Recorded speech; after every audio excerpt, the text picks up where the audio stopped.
Hello বন্ধুরা, সবাই কেমন আছো? আশা করছি ভালো আছো। নিয়ে চলে এসেছি আজকে রান্নার ভিডিও। আজকে হচ্ছে বাজার থেকে ইলিশ মাছ নিয়ে এসছে ছোটো ছোটো থেকে। তো এই যে নুন হলুদ মাখিয়ে রেডি করে রেখে দিয়েছি। আলু বেগুন দিয়ে ঝোল করব। কড়াই বসিয়ে দিয়েছি, গরম হয়ে গেছে। মাছ ভাজা বসাবো, আগে মাছ ভেজে নিয়ে তারপরে তরকারি করব। তো দেখতে থাকো আমি কেমন করে করি। আর তোমরা সবাই কেমন আছো বন্ধুরা, কমেন্ট করে জানাবে। কড়াইতে তো তেল দিয়ে দিয়েছি, দেখতে পাচ্ছ। আর হ্যাঁ, অনেকের পরিবারে যেতে পারছি না, মনে কিছু করো না গো। ঠান্ডা লেগেছে, জ্বর সর্দি হয়েছে না। গলাটা এমনিই দেখছো আমার ভয়েস দিতে কেমন ভার ভার আছে। আজকে তবু একটু কম আছে, অন্যদিন আরও বেশি গলার ভয়েসটা খারাপ। তো সবাই একটু আমার পাশে থেকো, আমিও তোমাদের পাশে থাকবো। তো দেখো আমি কেমন করে রান্নাটা করি। আর সবার জন্য অনেক অনেক ভালোবাসা রইল আমার সকল প্রিয় বন্ধুদের।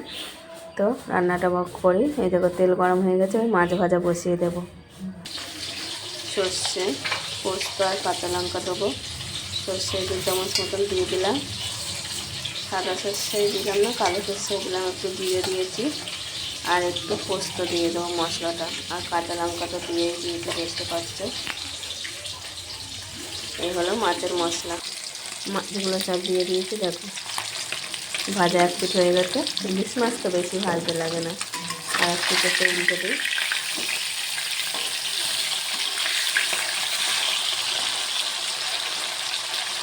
ইলিশ মাছ কার পছন্দ কমেন্ট করে, কার পছন্দ কমেন্ট করে জানিয়ে বন্ধুরা। আমার খেতে ভালো লাগে ইলিশ মাছ। যেমনই কাঁচা করো, ইলিশ মাছের যে কাঁচা ভাপাটা হয় সেটাও ভালো লাগে, ঝোলও ভালো লাগে। আবার চচ্চড়ি করে না, বাঁধাকপি রেখে দিয়েছি, মাছের মাথা বাঁধাকপি দিয়ে চচ্চড়ি করার জন্য। দেখো মাছটা তো ভেজে আমি তুলে নিয়েছি, নিয়ে আমি বেগুনটা একটু ভেজে নিচ্ছি। মাছটা মনে হচ্ছে ভালো, তেল তো দিয়েছিলাম, তেলও একটু বার হয়েছে। যে মাছটাতে দেখবে তেল বার হয়, তেলটা খেতে খুব ভালোই লাগে। মাছের তেল দিয়ে গরম গরম ভাত, লঙ্কা, শুকনো লঙ্কা ভাজাও দারুণ লাগে খেতে। তা শরীরটা ভালো নেই তো, আর আগে থেকে ভেজে তুললে ভালো লাগতো, কিন্তু আজকে আর করবো না, অন্য আবার একদিন মাছের তেল গরম গরম ভাজা দিয়ে তোমাদের দেখাবো। দেখো তেলে শুকনো লঙ্কা আর কালো জিরে একটু ফোড়ন দিলাম, দিয়ে এবার আলুগুলো দিয়ে দেবো।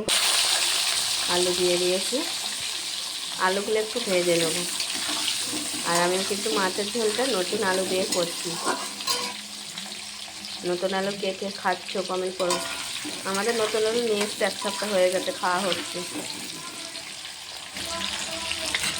ভালোই লাগছে খেতে।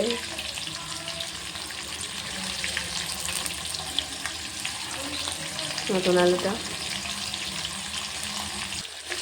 দেখো, আলুটাতে নুন দিয়েছিলাম, লাল লাল করে আলুটা ভাজা হয়ে গেছে। এবার আমি মশলাটা এর মধ্যে দিয়ে দেবো। মশলার সাথে হলুদটাও দিয়ে দিলাম, ভালো করে মশলাটাকে কষিয়ে নেব।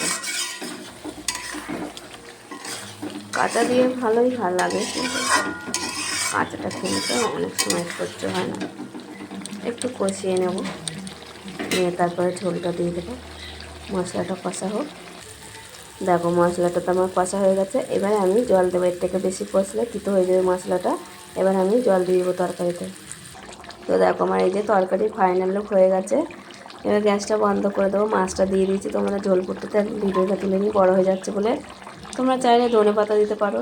হ্যাঁ, ঝোলটা আমি একটু পাতলা করেই রাখলাম, কারণ ডালটা আজকে করিনি, একটু থোর ভাজা আছে, কালকে পিস মাছের তরকারি আছে, মাংস আছে, ওই জন্য একটু ঝোলটা পাতলায় রাখলাম। তো আমার ভিডিওটা কেমন লাগলো বন্ধুরা কমেন্ট করে জানিও। আর যদি ভালো লাগে লাইক কমেন্ট শেয়ার করে দিও। আর সবাইকে জানাই শুভ দুপুরে অনেক অনেক শুভেচ্ছা ও ভালোবাসা। সবাই ভালো থেকো বন্ধুরা, টাটা।